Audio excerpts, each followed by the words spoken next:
Exposição dos versículos 33 a 40. Um senso de dependência, uma consciência de extrema necessidade permeia esta sessão, que é toda constituída de oração e súplica. Charles Haddon Spurgeon. Assunto: a lei de Jeová a ser estabelecida diante dos olhos, da mente, dos pés e do coração. Mr. Marchand. Versículo 33. Ensina-me, Senhor, o caminho dos teus decretos. Benditas palavras como de criança, vindas dos lábios de um cristão idoso, vivido, e ele um rei e homem inspirado por Deus. Infelizmente, há aqueles que nunca serão ensinados. Charles Haddon Spurgeon. Como os indianos buscam seu caminho com os olhos inequívocos e passos inabaláveis, assim vigiando por qualquer desvio que pode nos desgarrar. Nós deveríamos buscar o caminho que leva à vida. Mr. Marchand. Versículo 33 a 40. Nesta parte, o salmista envia 9 vezes a sua petição ao seu Deus, e 6 destas vezes ele acompanha a sua petição com uma razão para ser ouvido. Estas petições são as pronúncias de um coração renovado. O homem de Deus não podia evitar pronunciá-las. Tal fora um novo processo de refinamento que havia acontecido com ele. R. Grenham. Eu seguirei até o fim do qual Davi fala. É o fim da vida ou a plenitude da obediência. Ele confiava na graça que o faria fiel ao máximo. Nunca estabelecendo um limite e dizendo à obediência: até aqui você virá, mas não adiante. O fim de nosso guardar a lei chegará somente quando deixarmos de respirar. Nenhum bom homem pensará em estabelecer uma data e dizer: é suficiente, agora posso descontrair minha vigilância e viver segundo o modo dos homens. Como Cristo nos ama até o fim, assim devemos servi-lo até o fim. O fim do ensino divino é que possamos perseverar até o fim. Charles Haddon Spurgeon. Versículo 34. Dá-me entendimento. Isto é o que nos coloca em dívida com Cristo, pois o Filho de Deus é vindo e nos tem dado entendimento. 1 João 5:20. Metaway. O entendimento é o piloto e guia de todo o homem. A aptidão que se senta no leme da alma. Mas como o guia mais perito pode equivocar-se no escuro? Assim ocorre com o entendimento quando carece da luz do conhecimento. Não é bom proceder sem refletir. Provérbios 19:2. Nem a vida é boa, nem as condições externas seguras. Efésios 4:18. O meu povo está sendo destruído porque lhe falta conhecimento. Oséias 4:6. De epístola recomendatória, prefixada às catequismos e confissões de Westminster. De todo o coração, quando o mundo, o prazer, a ambição, o orgulho, o desejo de riquezas e o amor impuro desejam uma parte de nós, podemos nos lembrar de que não temos afeições das quais dispor sem a licença de Deus? Tudo é dele, e é sacrilégio roubar ou reter de Deus qualquer parte que seja. Deverei alienar o que é de Deus para satisfazer o mundo, a carne e o diabo? Thomas Menton. Versículo 35. Guia-me pela vereda dos teus mandamentos, pois nela me comprazo. O salmista não pede ao Senhor que faça por ele o que ele deve fazer por si mesmo.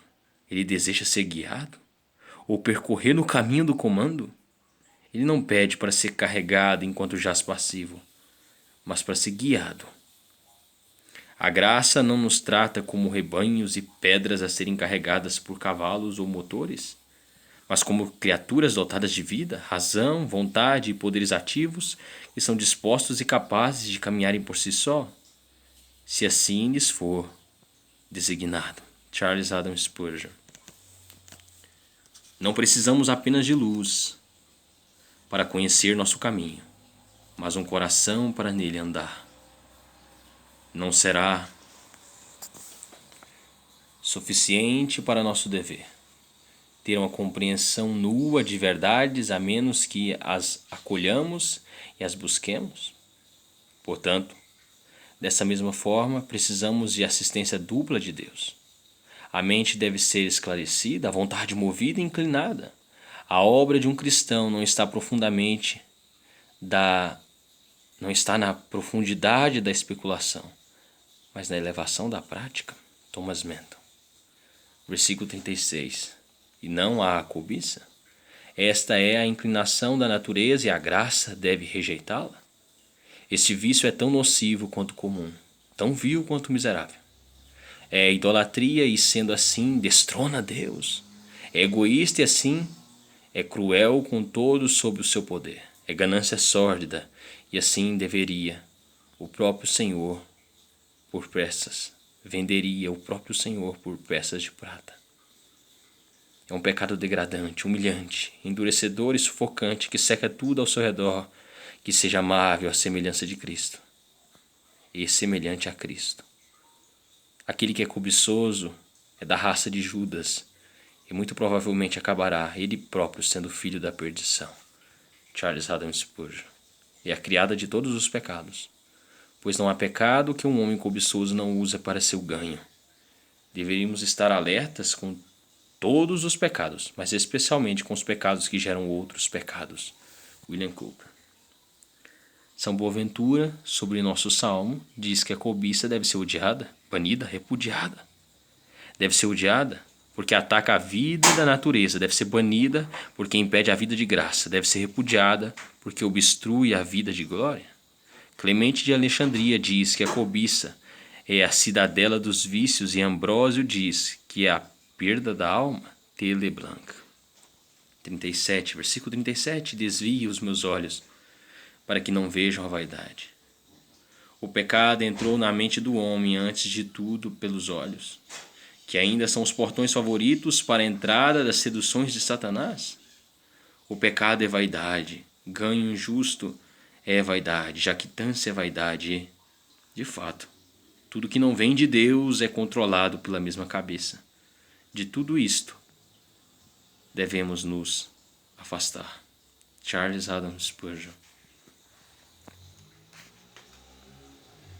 Pode parecer uma estranha oração quando Davi diz: desvia os meus olhos para que não vejam a vaidade, como se Deus interferisse em nosso olhar, ou como se não tivéssemos poder em nós mesmo para colocar nossos olhos em objetos que escolhemos. Mas não é aquilo em que nos deleitamos que nos traz deleite ao olhar? E aquilo que amamos contemplar? Então orar a Deus para que nossos olhos não vejam a vaidade é como orar pedindo graça para que não nos apaixonemos pela vaidade. Sir Richard Parker. Um objeto feio perde muito de sua deformidade quando olhamos para ele com frequência? O pecado segue esta lei geral e deve ser completamente evitado, até mesmo em sua contemplação, se desejamos estar seguros. Um homem deveria ser grato neste mundo por ter pálpebras e podendo fechar os olhos. Deveria fazê-lo com frequência. A. Banners. Aquele que teme queimaduras deve ter atenção ao brincar com fogo. Aquele que teme afogar-se deve manter distância de águas profundas. Aquele que teme a praga não deve entrar em uma casa infectada. Eles conseguiriam evitar o pecado que se apresenta quando tivessem a oportunidade de fazê-lo? Eles conseguiriam evitar o pecado que se apresenta quando tivessem a oportunidade de fazê-lo? J. J. Cario. É um experimento muito perigoso para um filho de Deus colocar-se na esfera de tentações sedutoras. Todo sentimento de dever, toda reminiscência de sua própria fraqueza, toda lembrança do fracasso de outros, deveriam representá-lo à maior distância possível da cena de conflito e perigo desnecessário. J. Morrison. Seus olhos, que podem ser como portas para derramar lágrimas, não deveriam ser janelas que se abrem para luxúrias? Um olho descuidado é um indicador de um coração desprovido da graça. Lembre-se de que todo mundo morreu por uma ferida no olho. O olho de um cristão deveria ser como girassóis, que não se abrem para brilho algum, exceto do sol. William Secker. Vivifica-me. Um homem que está preso em um fosso não precisa de razão para provar que ali está, mas sim de soluções para tirá-lo dali. O melhor curso a ser escolhido por você será propor como poderá se livrar desse indesejado hóspede chamado preguiça espiritual. Mr. Simons. Teu caminho, com ênfase, em oposição a todos os outros caminhos, em exaltação a este acima de todos os outros. Há um caminho quádruplo.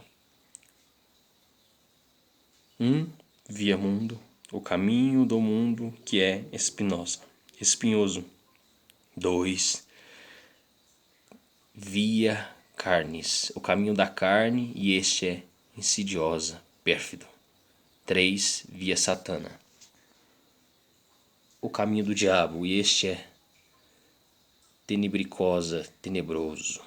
4. Via Domini, o caminho de Deus, e este é gratiosa, gracioso. Semos.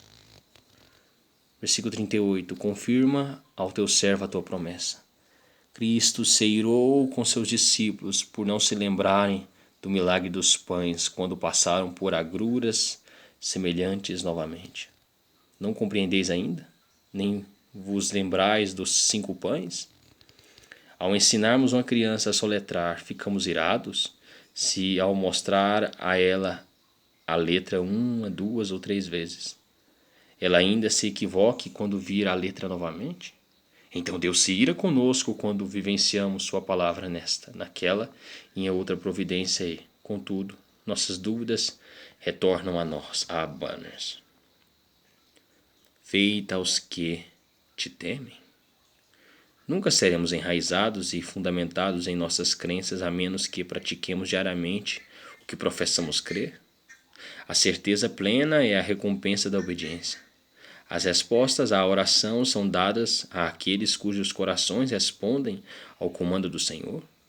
Se estivermos dedicados ao temor de Deus, seremos libertos de todo outro medo. Charles Adam Spurgeon, versículo 39. Porque os teus juízos são bons. Quando os homens criticam o governo de Deus sobre o mundo, é nosso dever e privilégio nos posicionarmos por ele e abertamente declarar diante do Senhor: os teus juízos são bons. E deveríamos fazer o mesmo quando atacam a Bíblia, o Evangelho, a lei ou o nome de nosso Senhor Jesus Cristo. Mas devemos prestar atenção para que não possam levantar acusações verdadeiras contra nós, ou o nosso testemunho não passará de um fôlego desperdiçado. Charles Adam Spurgeon. Exposição dos versículos 41 a 48. Os 8 versículos são a única súplica continuada pela habitação da graça em sua alma e é suportada por argumentos tão santos como se os sugerisse somente a um espírito ardendo de amor a Deus. Charles Adam Spurgeon. Versículo 41 a 48, toda esta seção consiste de petições e promessas. As petições são 2, versículos 41 a 43. As promessas são 6. Isto, entre muitas, é uma diferença entre homens piedosos e outros. Todos os homens buscam boas coisas de Deus, mas os perversos buscam e nada dão a ele em retorno. Nem mesmo a promessa de algum tipo de retorno. William Cole. Versículo 41. Venham também sobre mim as tuas misericórdias, Senhor. Ele deseja misericórdia, assim como o ensinamento, pois era culpado como era ignorante. Ele precisava de muita misericórdia e misericórdia variada. Consequentemente, o pedido está no plural. Charles Adam Spurgeon. E a tua salvação. Esta é a soma e coroa de todas as misericórdias. Libertação de todo o mal, agora e para sempre. Aqui está a primeira menção de salvação no Salmo, e é reunida à misericórdia? Porque pela graça sois salvos. A salvação é nomeada tua salvação, atribuindo-a assim completamente ao Senhor. O nosso Deus é o Deus da salvação, Almeida Corrigida, Revista e Fiel. Que multidão de misericórdias são aglomeradas na salvação exclusiva de nosso Senhor Jesus. Ela inclui as misericórdias que nos poupam antes de nossa conversão e nos levam a ela. Daí vem a misericórdia que convoca, a misericórdia que regenera, a misericórdia que converte, a misericórdia que justifica, a misericórdia que perdoa. Nem podemos excluir da salvação completamente nenhuma dessas muitas misericórdias que são necessárias para conduzir o cristão seguro à glória.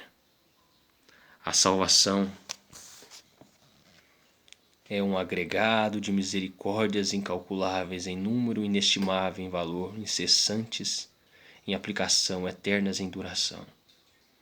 Ao Deus de nossas misericórdias seja a glória para todos sempre. A salvação é um agregado de misericórdias incalculáveis em número, inestimáveis em valor, incessantes em aplicação, eternas em duração. Ao Deus de nossas misericórdias seja a glória para todos sempre. Charles Haddon Spurgeon. Versículo 42. E saberei responder aos que me insultam. Esta é uma resposta irretorquível. Quando Deus, ao nos conceder salvação, dá a nossas orações uma resposta de paz, estamos imediatamente prontos para responder às objeções dos infiéis, às artimanhas dos céticos e à zombaria dos insultuosos. Charles Haddon Spurgeon. Assim, um homem de pouco aprendizado, exceto aquele que auferiu da Bíblia, pode com frequência silenciar os sofismas e opróbrios dos céticos doutos. Um homem de coração simples, pura piedade, sem arma alguma senão a palavra de Deus, pode com frequência estar melhor armado do que se tivesse todos os argumentos das escolas a seu comando. Burns. Hugo Cardinalis observa que há 3 tipos de criaturas que blasfemam o piedoso: os demônios, os hereges e os caluniadores. O demônio deve ser respondido pela palavra interna de humildade, hereges pela palavra externa de sabedoria, caluniadores pela palavra ativa de um bom viver. R. Graham. Pois confio na tua palavra. Caso alguém nos repreenda por confiar em Deus, respondemos-lhes com argumentos extremamente conclusivos quando demonstramos que Deus tem cumprido suas promessas, ouvido nossas orações e suprido nossas necessidades. Até os mais céticos são forçados a curvarem-se diante da lógica dos fatos. Charles Haddon Spurgeon. Versículo 43. Não tire jamais de minha boca a palavra da verdade. Aquele que antes pregava o evangelho de seu coração está repleto de terror com a ideia de ser retirado do ministério. Ele almejará a permissão por uma pequena parte do santo testemunho e considerará seus estúpidos sábados como dias de banimento e punição. Charles Haddon Spurgeon. A eloquência em si se torna tola se a consciência formar. Os pássaros do céu veem e tomam a palavra de sua boca ao tomarem a semente da palavra do solo pedregoso para que não dê fruto. Ambrósio. Alguns de nós conhecem a dolorosa provação da indulgência dos hábitos e conversas mundanos, quando uma carência de liberdade de espírito impede-nos de nos posicionarmos com ousadia a favor de Deus. Podemos talvez invocar a alegação de acanhamento ou precaução criteriosa como desculpa para o silêncio que, contudo, em muitas instâncias, devemos considerar como uma cobertura de alto engano para a verdadeira causa do comedimento: a carência de apreensão da misericórdia de Deus para a alma. Charles Bridges. Versículo 44. Assim observarei de contínuo a tua lei, para todo sempre. A linguagem deste versículo é muito enfática. A obediência perfeita constituirá uma grande proporção da felicidade celestial por toda a eternidade. E quanto mais nos aproximarmos dela na terra, mais anteciparemos a felicidade no céu. Nota da Bíblia compreensiva de Bagester. Versículo 45. E andarei com largueza pois me empenho pelos teus preceitos. Onde quer que Deus perdoe o pecado, ele também o subjuga. Miqueias 7,19. Então o poder condenador do pecado é retirado, quando seu poder dominante é retirado. Estando o malfeitor na prisão, como saberá que seu príncipe o perdoou? Vindo um carcereiro que quebre suas correntes e grilhões e o solte da prisão. Então ele saberá que foi perdoado. Assim, como saberemos que Deus nos perdoou? Se os grilhões do pecado são quebrados, caminhamos em liberdade nos caminhos de Deus. Este é um bendito sinal de que fomos perdoados. Thomas Watson. Há um estado, irmãos, em que reconhecemos Deus, mas não o amamos em Cristo. É esse estado em que admiramos o que é excelente, mas não somos capazes de executá-lo. É um estado em que o amor pelo bem acaba em nada, morrendo em um mero desejo.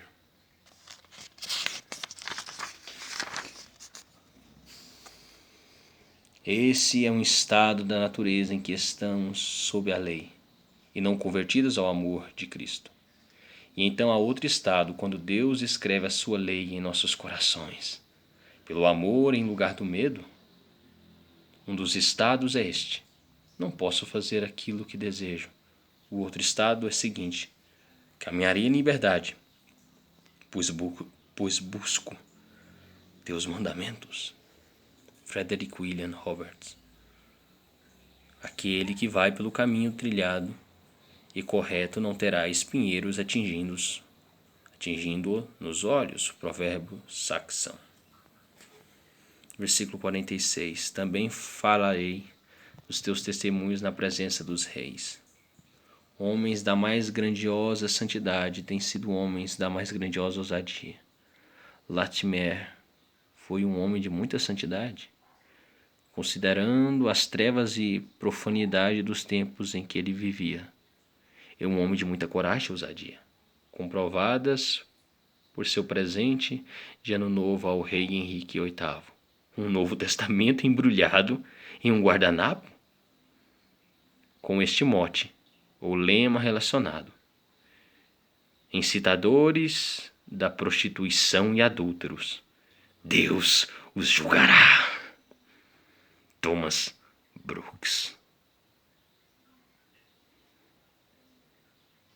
Versículo 47. Terei prazer nos teus mandamentos.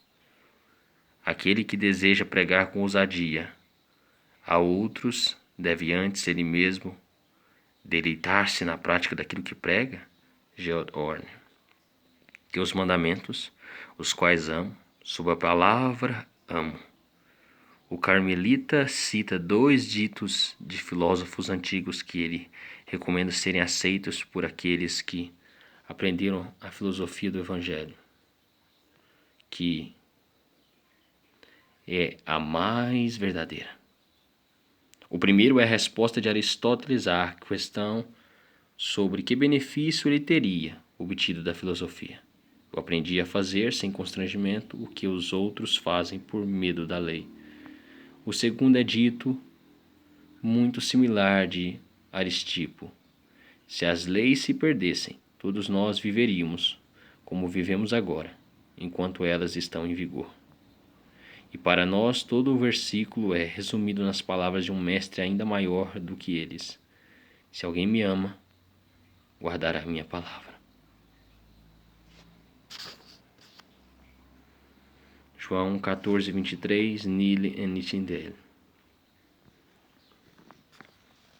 Versículo 48. Para os teus mandamentos que amo, levantarei as mãos. Mas agora o mundo está repleto de cristãos mutilados. Ou lhes falta uma orelha e não podem ouvir a palavra de Deus, ou uma língua e não podem falar.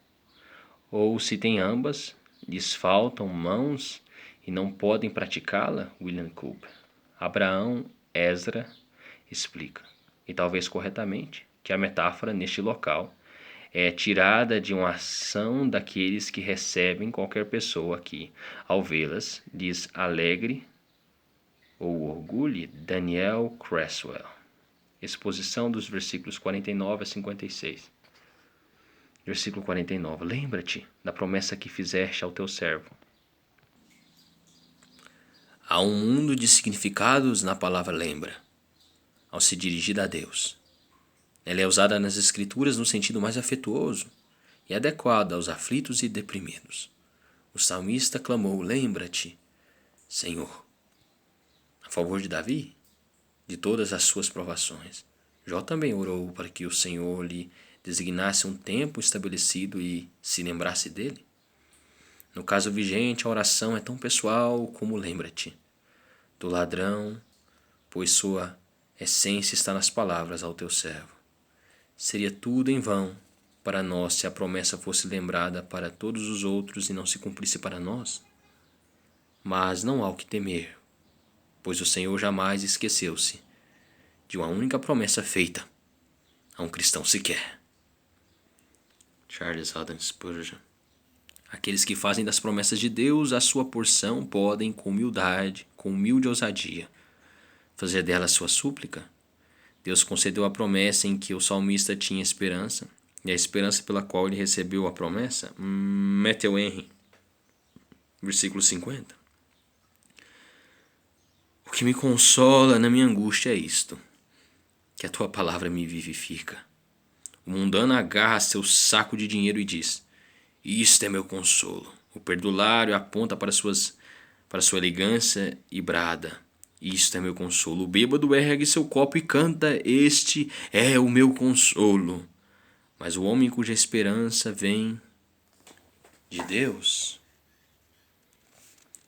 sente o poder vivificador da palavra do Senhor e testifica: isto é o meu consolo. Paulo disse: sei em quem tenho crido. Sei em quem tenho crido. O consolo é desejável em todos os momentos, mas o consolo na aflição é como uma lâmpada em um lugar escuro. Alguns não são capazes de encontrar consolo em tais momentos. Mas não é isso que ocorre com os cristãos, pois seu Salvador lhes disse: não vos deixarei órfãos. Alguns têm consolo e nenhuma aflição. Outros têm aflição e consolo algum. Mas os santos têm consolo em sua aflição.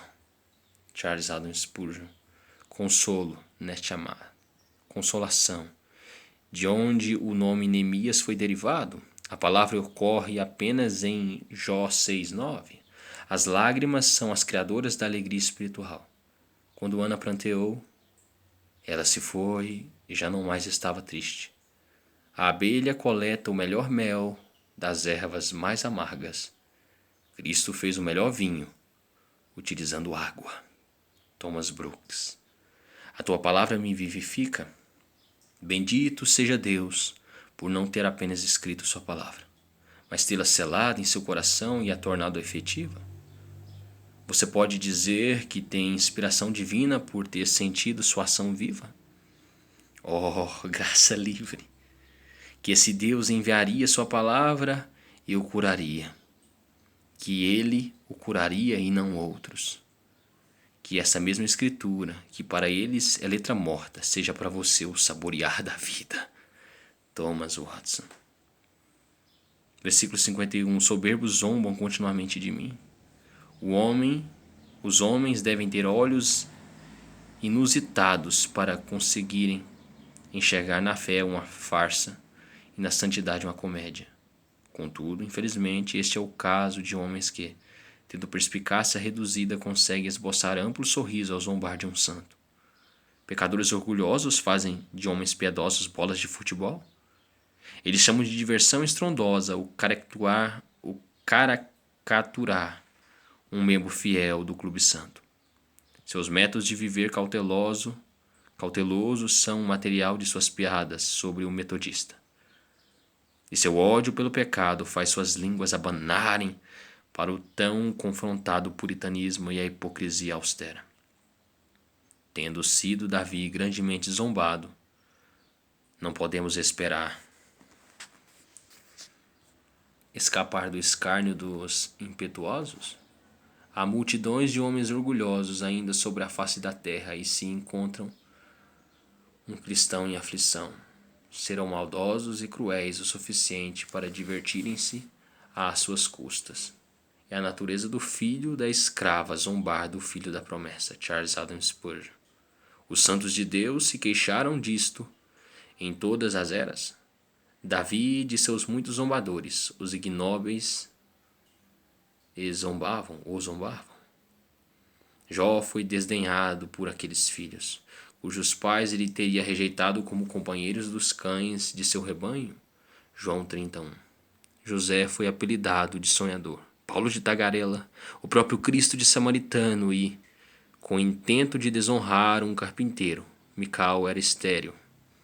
Contudo, teve muitos filhos, que zombavam do hábito e dos exércitos de santidade, dos exercícios da santidade. Não pode haver um argumento maior de uma alma grosseira do que ridicularizar, zombar serviços religiosos.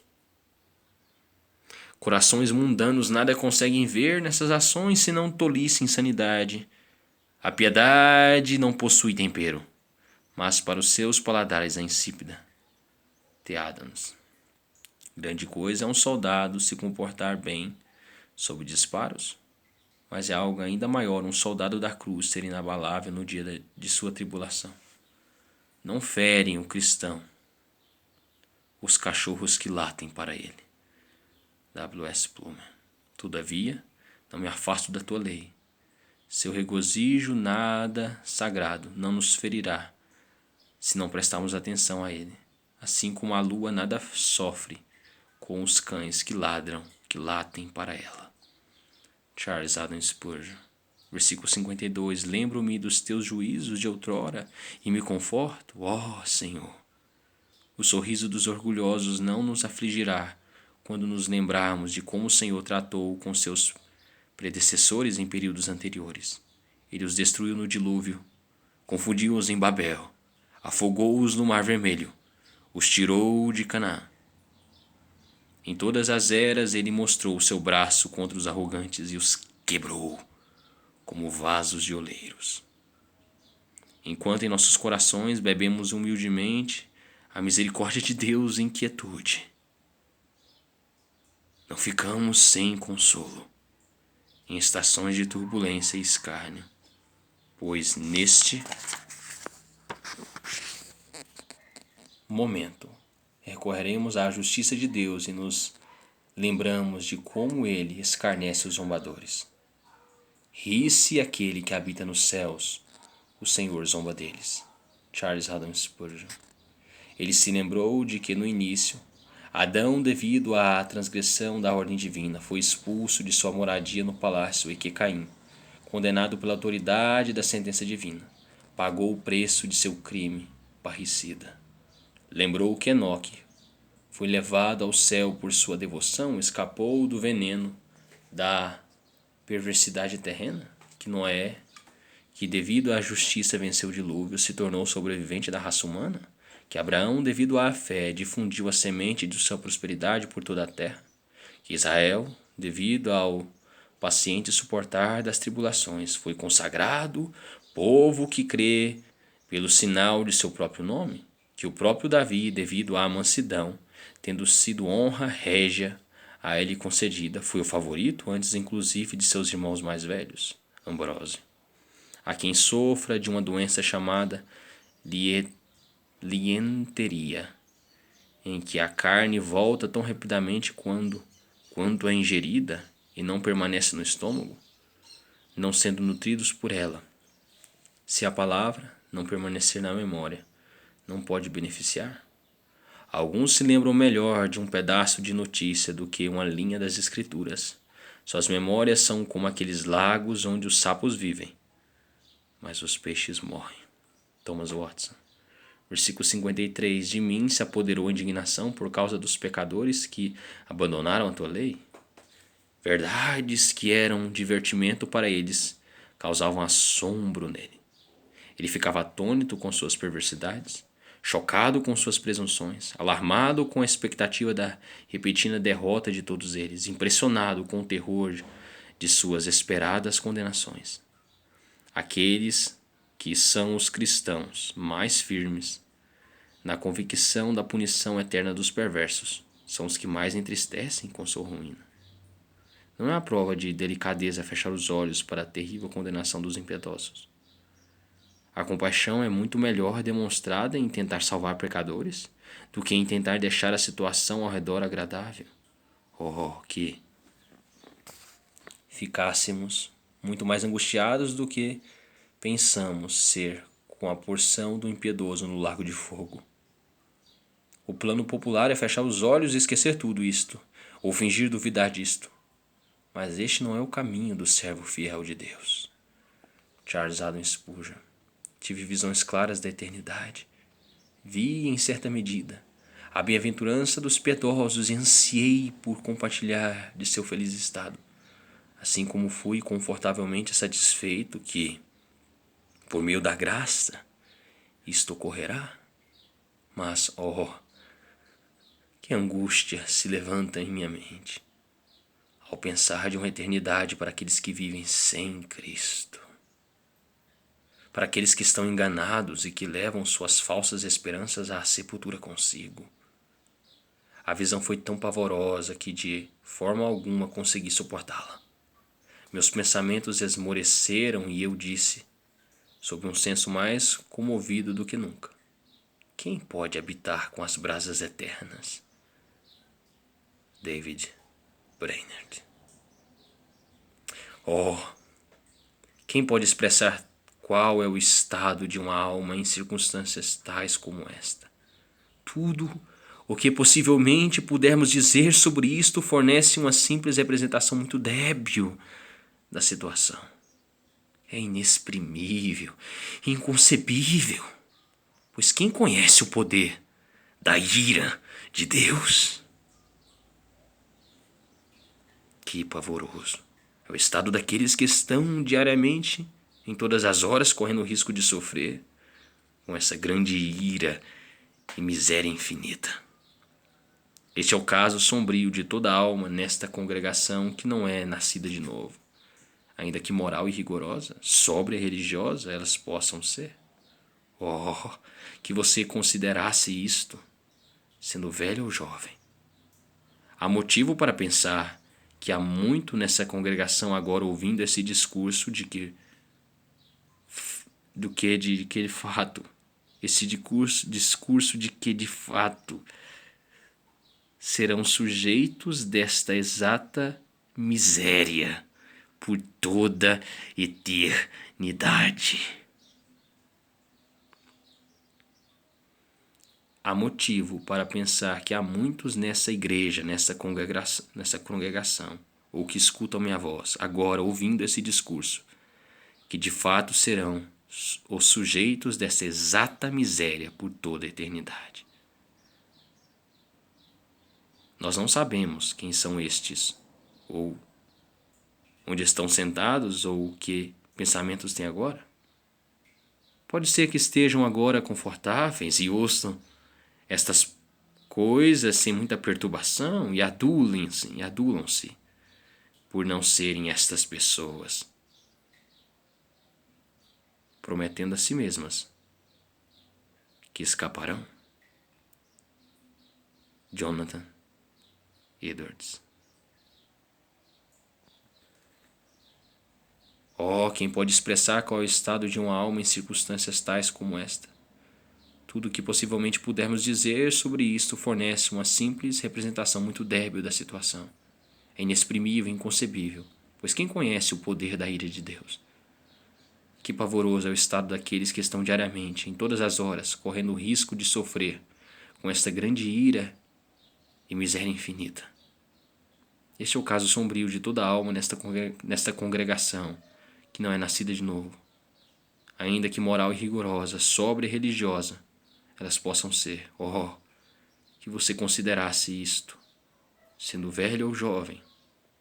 Há motivos para pensar que há muitos nessa congregação agora, ouvindo esse discurso, que de fato serão sujeitos dessa exata miséria por toda a eternidade? Nós não sabemos quem são estes, ou onde estão sentados, ou que pensamentos têm agora.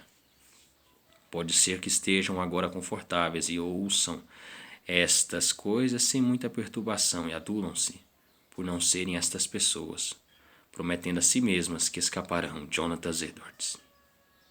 Se soubéssemos que havia uma pessoa e somente uma em toda a congregação que fosse o sujeito dessa miséria, que coisa terrível seria pensar nisso. Caso soubéssemos quem seria essa pessoa, que visão terrível seria vê-la. O restante da congregação deverá levantar um lamento e chorar amargamente por ela. Mas, infelizmente, em vez de uma, quantas mais se lembrarão desse discurso no inferno? Mas, infelizmente, em vez de uma, quantas mais se lembrarão desse discurso no inferno? Jonathan Edwards. Por causa dos pecadores que abandonaram a lei, a tua lei, Davi lamenta. Não porque ele estivesse sendo atacado, mas porque a lei de Deus for abandonada, e lamenta a condenação daqueles que assim agiam, porque estão perdidos para Deus. Ambrósio. Versículo 54. Os teus decretos são motivo dos meus cânticos na casa da minha peregrinação. Os santos veem horror no pecado e harmonia na santidade. O perverso rejeita a lei e o justo canta sobre ela. Charles Haddon Spurgeon. Cânticos.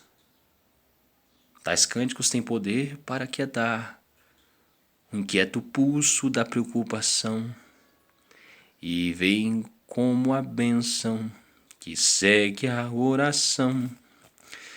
E a noite será repleta de música e os cuidados que infestam o dia dobrarão suas tendas como os árabes e tão silenciosamente as roubarão. Henry Wadsworth Longfellow. Cânticos na casa da minha peregrinação. Um prisioneiro exultaria diante da proclamação de libertação. E deve o pecador redimido caminhar adiante livre de seu cativeiro impassível, incólume, sem gratidão ou alegria. W.M.J. Algumas vezes nosso sofrimento é tão grande que não conseguimos cantar, então oremos. Certas vezes nossa libertação é tão jubilosa que precisamos irromper em ação de graças, então cantemos. William Cooper. Versículo 55. Lembro-me, Senhor, do teu nome durante a noite, e, portanto, observa a tua lei durante todo o dia. Matthew Henry. Lembro-me, Senhor, do teu nome durante a noite. Novamente, isto afirma seu fervor na religião, pois como em outro momento ele manifesta que ama a palavra mais do que seu alimento selecionado. Aqui ele manifesta que abriu mão de seu descanso noturno para que possa meditar na palavra. Mas agora o zelo decaiu tanto nos professos que não renunciam suas futilidades, muito menos seu revigorar necessário pelo amor à palavra de Deus. William Cooper. Durante a noite, primeiro, ou seja, continuamente, porque ele se lembrou de Deus durante o dia também. Segundo, sinceramente, porque evitou os aplausos dos homens. Terceiro, alegremente, porque o peso do sono natural não pôde vencê-lo. Todos esses demonstram que ele era intensamente entregue à palavra, como vemos alguns homens do mundo que entregam parte da noite a seus deleites. E nisso ele guardava os testemunhos de Deus na noite.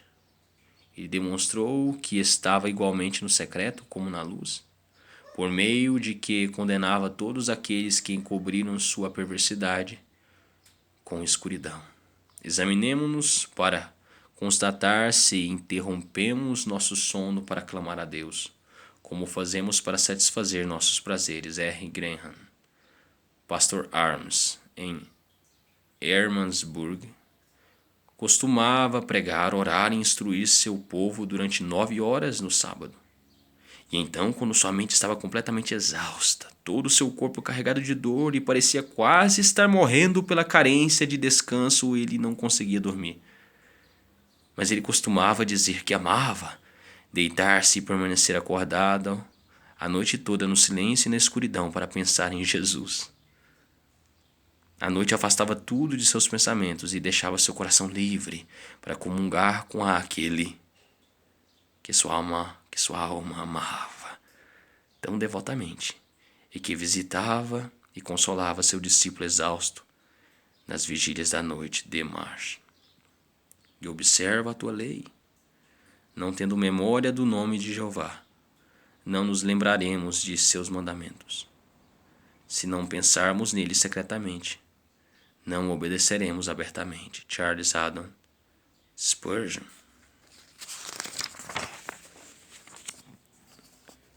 Versículo 56. Tem-se dado assim comigo, porque guardo os teus preceitos. Os rabinos têm um dito análogo. A recompensa de um preceito é um preceito, ou um preceito atrai um preceito, cujo significado é que aquele que guarda um preceito, a ele Deus concede, como que em recompensa, a habilidade de guardar outro preceito ainda mais difícil. O contrário é outro dito dos rabinos. A recompensa de um pecado é um pecado, ou a transgressão atrai transgressão. Simon de Mois. Exposição dos versículos 57 a 64. Nesta seção, o salmista parece se apossar firmemente do próprio Deus, apropriando-o. Versículo 57. Chamando por ele. 58. Retornando a ele. 59. Confortando-se nele. 61 e 62. Associando-se com o seu povo. 63. E suspirando por experiência pessoal com sua bondade. 64. Charles Haddon Spurgeon. Versículo 57. O Senhor é a minha porção, uma sentença partida. Os tradutores a remendaram por isenções, mas talvez tenha sido melhor deixá-la em paz. E então teria parecido ser exclamação: ó Senhor, minha porção. O poeta está perdido em fascinação, enquanto vê que o grande e glorioso Deus é todo seu. Como os levitas, ele tomou Deus como sua porção e deixou outros aspectos àqueles que os cobiçavam. Charles Haddon Spurgeon.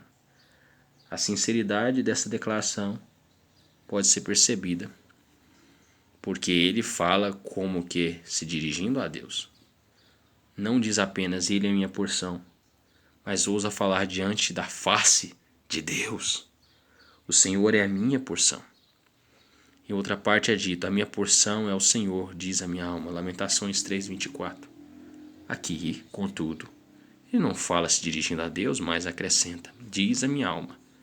Mas aqui fala com o próprio Deus, que conhece os segredos do coração. Fala assim de Deus para Deus. Comprova nossa sinceridade quando declaramos diante da face de Deus nossa confiança e preferência. Como Pedro: Senhor, tu sabes todas as coisas. Tu sabes que eu te amo. João 21:17. Thomas Manton. Senhor, tu sabes todas as coisas. Tu sabes que eu te amo.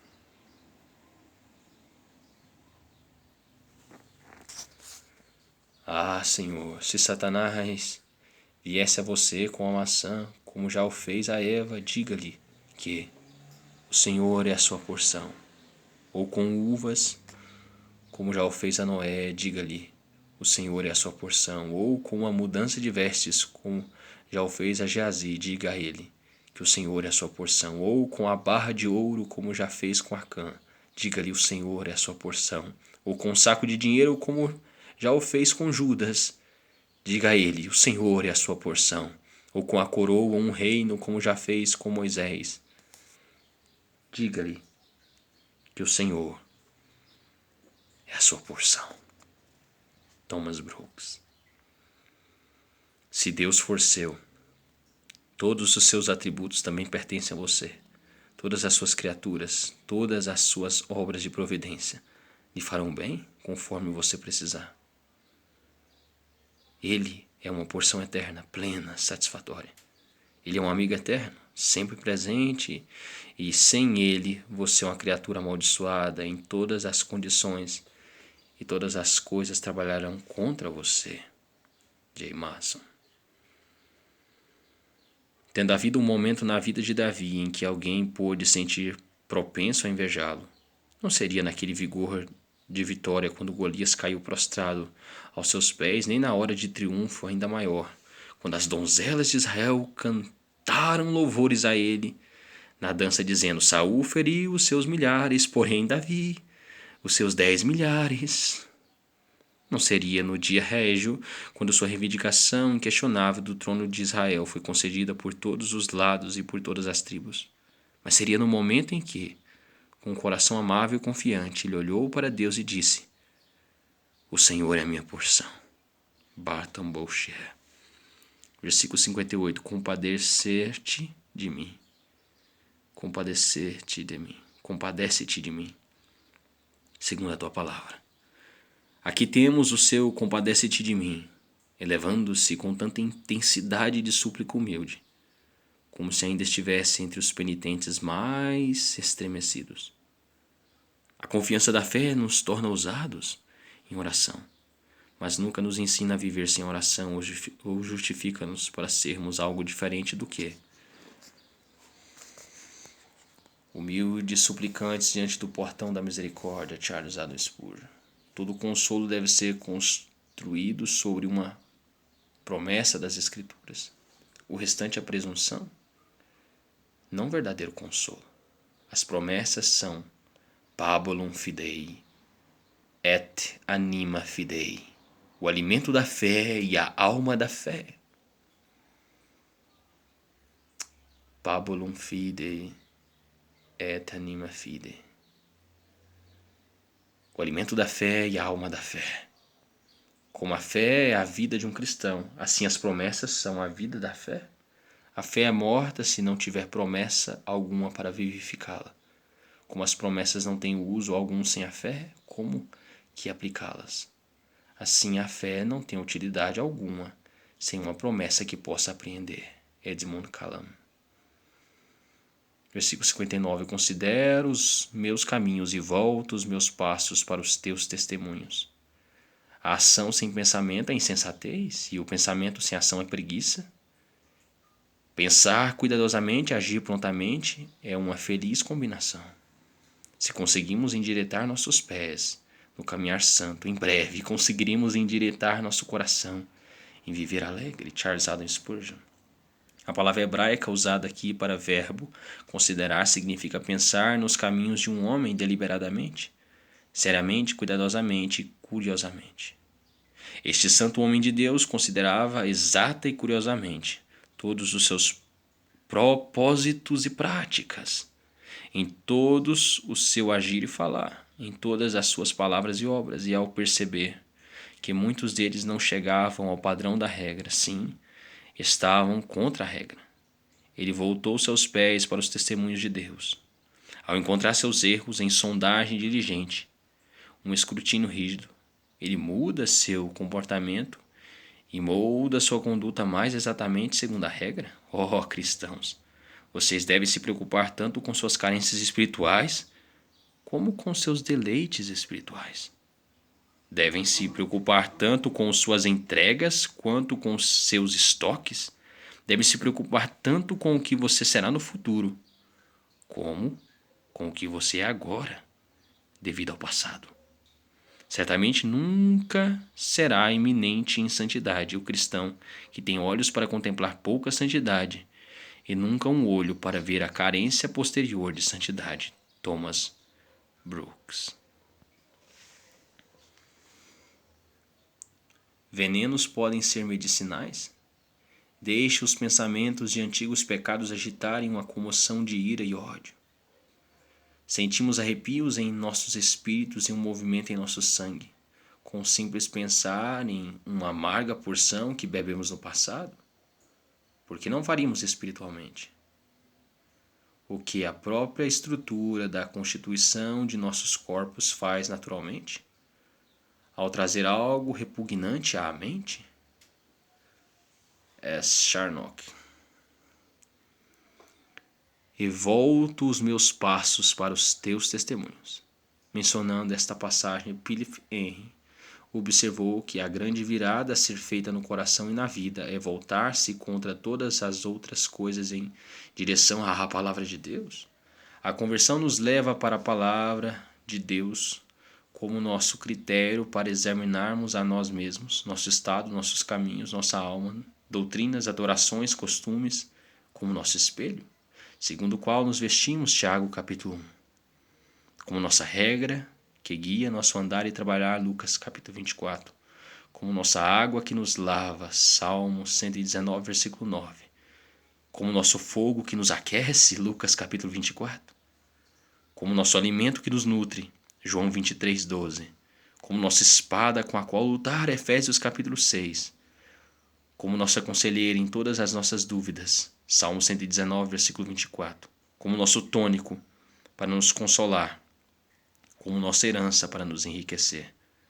Nenhum itinerário à cidade celestial é mais simples ou pleno do que a resposta pronta dada por um prelado inglês a um zombador que lhe perguntou qual era o caminho para o céu. Primeiro vire à direita e depois continue adiante. Neil Nitidei. Versículo 60. Apresso-me, não me detenho. Quando alguém é justamente chamado ou para o estudo da teologia ou para o ensino na igreja, não deve hesitar, como Moisés, ou rejeitar como Jonas, mas deixando todas as coisas deve obedecer a Deus que o chama. Como Davi diz, apresso-me, não me detenho. Mateus 4:20, Lucas 9:6. Solomon Gesner. A fé não racionaliza com Deus, não inquire com quides, quares ou cômodos, nem com o quês, os comos ou porquês. Ela não coloca questão alguma. Cede mansamente e humildemente diz amém a toda palavra de Deus. Esta é a fé com a qual nosso Salvador se maravilhou na história do centurião R. Clarke. Preste atenção às delongas e procrastinação. Evite adiar de um dia para o outro, dizendo que haverá tempo adiante, haverá tempo suficiente para eu buscar o paraíso quando eu tiver tido o suficiente do mundo. Se eu o fizer no último ano de minha vida, no último mês do último ano, na última semana do último mês, isso servirá. Oh, cuidado com os atrasos. Adiar o arrependimento já arruinou milhares de almas. Rejeite esse fosso em que muitos já caíram. Rejeite essa rocha contra a qual todos colidiram, sofrendo naufrágio. Diga com Davi, apresso-me, não me detenho em guardar teus mandamentos. James Newton. Aqui está a miséria.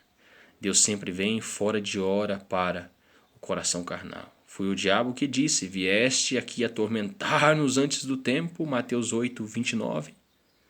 Boas coisas são um tormento para um coração carnal, e elas sempre surgem fora de hora.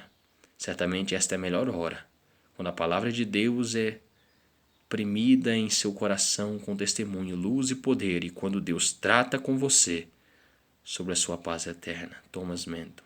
Detenho. Hit Mahatma, não sei pronunciar isso, a palavra usada para permanência de Ló em Gênesis 19:16. W.M. Kai. O deter-se nas incumbências do Senhor se aproxima da desobediência e geralmente aflora dela ou é descendente dela. Disse Deus que me apressasse. 2 Crônicas 35, 21. Decidamos assegurar que temos, apresso-me. Não me detenho em guardar os teus mandamentos. Francis Havergal. Evite toda delonga na execução desta grande obra de crer em Cristo, até que a tenhamos executado. Continuamos sob o poder do pecado e de Satanás e sob a ira de Deus? E não há nada entre o inferno e nós, além do fogo de nossas narinas. É perigoso para Ló permanecer em Sodoma caso fogo e enxofre caiam do céu sobre ele. O homicida deve fugir para a cidade de refúgio, para que o vingador do sangue não persiga enquanto ainda tem o coração ardendo e o mate? Deveríamos nos apressar e não nos determos em guardar os mandamentos de Deus? W. Marshall. Versículo 61. Bandos de ímpios me despojaram ao meio da revista corrigida. Antes eles o haviam ridicularizado e agora o defraudaram? Homens impiedosos se tornam sempre piores e mais audaciosos, de modo que vão da ridicularização ao roubo. Muito dessa ousada oposição surge de fato de estarem unidos em um bando. Homens ousam fazer, quando em bando, aquilo que sozinhos jamais considerariam. Os inimigos de Davi fizeram seu máximo. Primeiro as serpentes sibilaram, e em seguida feriram. Uma vez que as palavras não têm proveito, os perversos partem para os golpes. Quantos ímpios roubaram dos santos em todas as eras, e com que frequência o justo suportou, contente o despojar de seus bens. Charles Haddon Spurgeon. Em seguida, Cristo disse ao seu companheiro: agora me lembro de uma coisa que me contaram sobre o que aconteceu a um bom homem neste lugar. Seu nome era Pouca Fé, mas era uma pessoa boa e morava na cidade da sinceridade. O que ocorreu foi o seguinte: na entrada para esta passagem havia uma larga estrada, onde havia um portal chamado Vereda dos Mortos. Tinha este nome por causa dos assassinatos que ali eram cometidos, e Pouca Fé, que estava em peregrinação, como estamos, sentou-se e caiu no sono. Neste exato momento, percebendo que havia adormecido, 3 trapaceiros, 3 irmãos chamados Covardia, Descrença e Culpa, vieram no portão largo. Espiaram Pouca Fé e, correndo, chegaram rapidamente.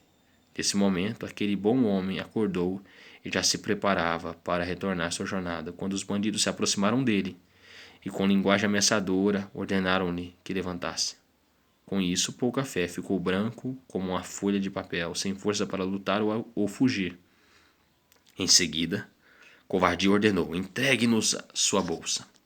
Mas ele não obedeceu, pois não queria perder seu dinheiro. Então Descrença correu até o homem e, enfiando sua mão no bolso dele, puxou para fora uma bolsa cheia de prata. Ladrões, ladrões! Gritou Pouca Fé. Mas Culpa o atingiu na cabeça com um grande bastão, levando o pobre homem ao chão, onde ele permaneceu sangrando, como se fosse sangrar até à morte.